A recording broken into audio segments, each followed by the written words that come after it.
नमस्कार. धनश्रीज डायरीज या आपल्या YouTube चॅनलवर आपणा सगळ्यांचं खूप खूप मनापासून स्वागत आहे. आज एक रेसिपी घेऊन आली आहे. आता रामनवमी आहे आणि त्यानिमित्ताने रामनवमीला सगळेजण पन्ह करतात.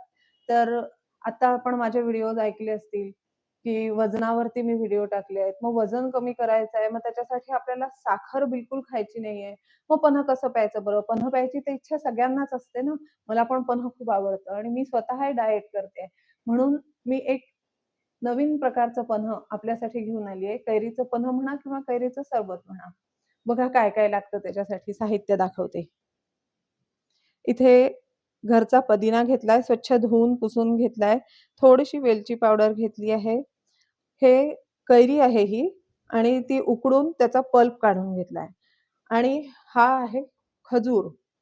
खजूर 2-4 तास भिजत घातला होता आणि त्याला छान एकत्र करून घेतलाय आणि थोडं पाणी इथे चारोळी घेतली आहे आणि खोबरं घेतलंय हे गार्निशिंगसाठी. चला तर मग करूया पन्ह. सगळ्यात पहिले आपण मिक्सरच्या पॉटमध्ये ही कैरी घालून घेऊया आणि खजूर घालू.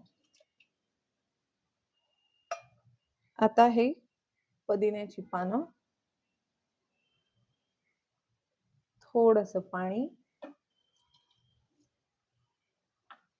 आणि हे सगळं फिरवून घेऊया.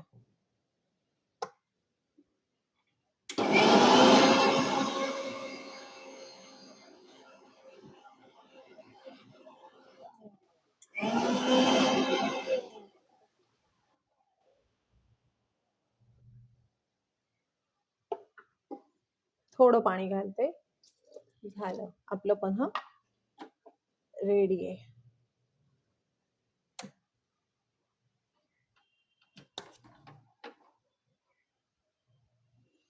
छान असं आपलं पन्ह तयार झालेलं आहे.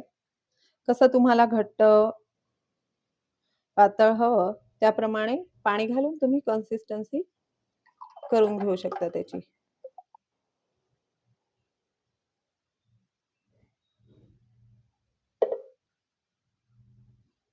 ही वेलची पूड घालूया.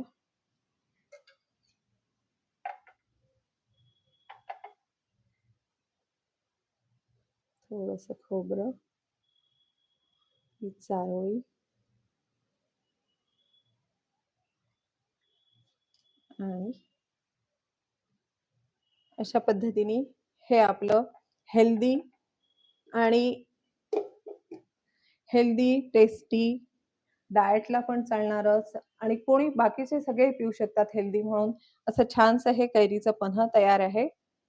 तर नक्की करून बघा. व्हिडिओ आवडला असेल तर लाईक करा, शेअर करा, कमेंट करा आणि सबस्क्राईबही करा. बघूया कशी झालीये चव. वॉव! एकदम मस्त. धन्यवाद.